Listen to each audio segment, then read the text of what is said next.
আজকে আপনাদেরকে চিকেন আর তার সাথে মেটে গিলা মেটের রেসিপি বানিয়ে দেবো। বন্ধুরা অনেকটাই কিন্তু ঝোলটা কমে এসছে, আপনারা যেরকম ঝোল পছন্দ করেন সেরকম রাখতে পারেন। নমস্কার বন্ধুরা, সুমনাঞ্জলি রান্নাবান্না চ্যানেলে আপনাদের সকলকে স্বাগত জানাই। তো আজকে আপনাদেরকে এখানে রেসিপি বানিয়ে দেখাবো। ছাদের উপরে এত গরম যে ওইখানে ভিডিও করতে পারছি না আমরা, তার জন্য এখানে আপনাদেরকে রেসিপি বানিয়ে দেখাবো। তো আশা করছি আপনারা অনেক ভালো আছেন। আর আজকে আপনাদেরকে চিকেন আর তার সাথে মেটে গিলা মেটের রেসিপি বানিয়ে দেখাবো। তো আশা করছি পুরো ভিডিওটা ভালো লাগবে, স্কিপ না করে দেখতে থাকুন। তো এই রেসিপিটা বানানোর জন্য এখানে নিয়ে নিয়েছি চিকেন, 700 গ্রাম চিকেন আছে, আর তার সাথে নিয়ে নিয়েছি মেটে, আর এই যে এগুলো গিলা মেটেও বলে, অনেকে স্টমাকও বলে। তো এই রেসিপি আপনাদেরকে আজকে বানিয়ে দেখাবো। এবারে আমি গ্যাসটা জ্বালিয়ে নেব। কড়াটা গরম হয়ে গেছে, এবারে তেল দিয়ে দেব। তা আমি এখানে সাদা তেল দিচ্ছি, আপনারা চাইলে সরষের তেলও দিতে পারেন। তেলটা গরম হয়ে গেছে, এবার আমি আলুটা ভেজে নেব।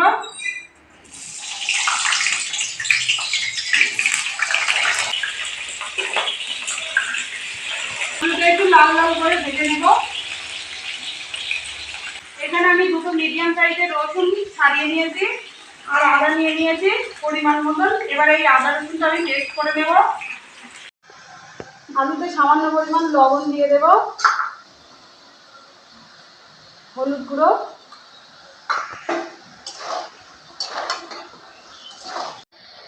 আলুটা ভাজা হয়ে গেছে, তুলে নেব। আমি এখানে গোটা 4টে টমেটো নিয়ে নিয়েছি, এই টমেটোগুলো তেলের মধ্যে ভেজে নেব। তো টমেটোটা তেলের মধ্যে ভেজে নিয়েছি, এবারে তুলে নেব। টমেটোগুলো কিন্তু খুব বড় বড় না, একদম মিডিয়াম সাইজ। দেখুন, এবারে এখানে ফোড়নে আমি তেজপাতা, একটা শুকনো লঙ্কার গোটা দিয়ে দেব।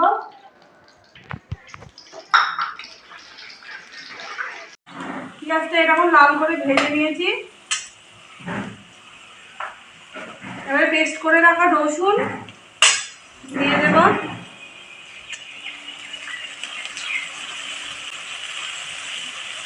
রসুনটা দিয়ে 1 মিনিট মতন একটু পেঁয়াজের সাথে নাড়াচাড়া করে নেব। পেস্ট করে রাখা আদা দিয়ে দেব।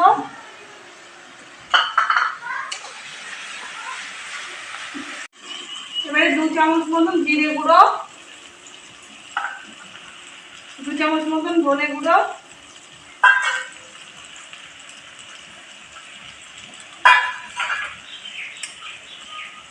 1 চামচ লাল লঙ্কার গুঁড়ো,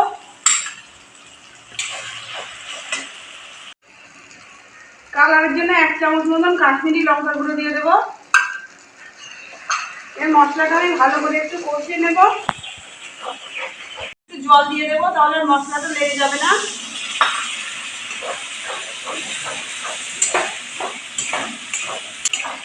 তো মশলাটা আমি ভালো করে কষিয়ে নিয়েছি। আর দেখুন বন্ধুরা, মশলা থেকে তেলটা কিন্তু ছেড়েও দিয়েছে। এবারে চিকেনটা আমি দিয়ে দেব।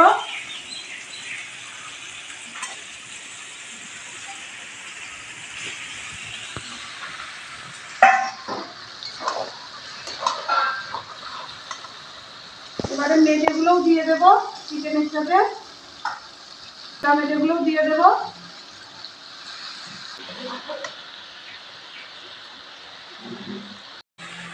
এবারে হলুদ গুঁড়ো দেব,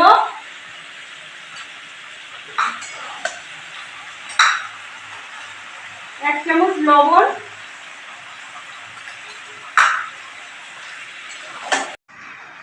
এবারে মশলার সাথে মাংসটা আমি ভালো করে কষিয়ে নেব।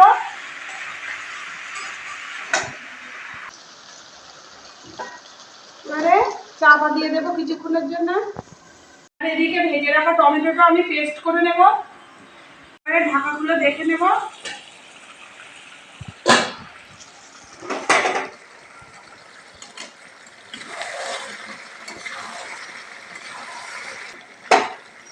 এবারে 4টে টমেটো পেস্ট করে নিয়ে সেটা দিয়ে দেব।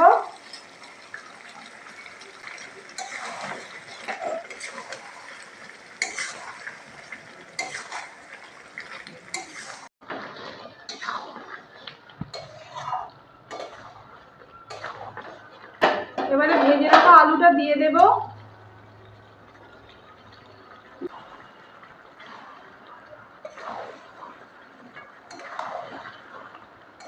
এইভাবে মেটে ঘিলামেটেটা রান্না করলে কিন্তু মাংসের সাথে খেতে দারুণই লাগে।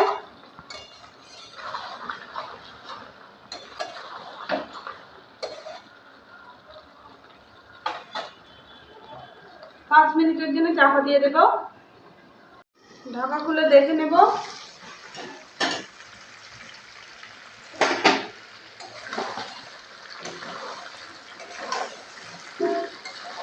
মাংসটা কিন্তু আমি ভালো করে কষিয়ে নিয়েছি।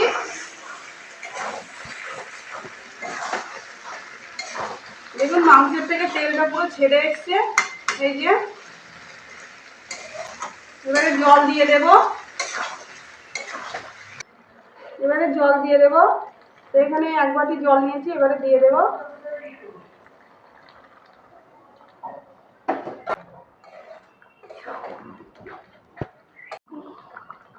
ঝোলটা ফুটে ওঠার জন্য চাপা দিয়ে রেখে দেব।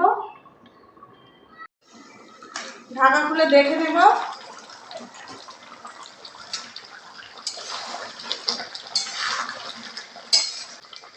এবারে গরম মশলার গুঁড়ো দিয়ে দেব।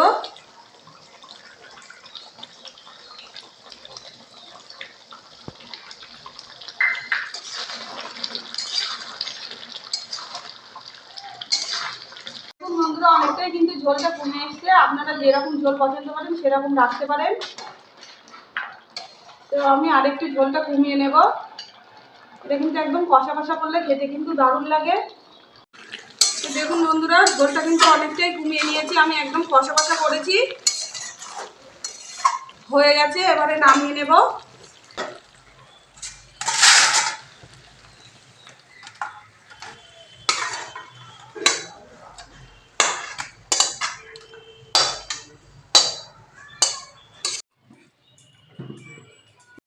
তো বন্ধুরা এই যে মাংস মেটে গিলামেটে পুরো রেডি।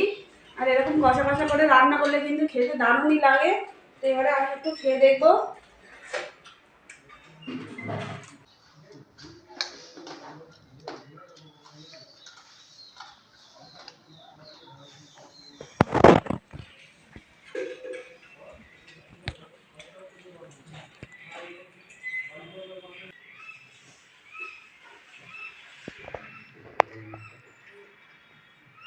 রেসিপিটা কিন্তু দারুণ হয়েছে।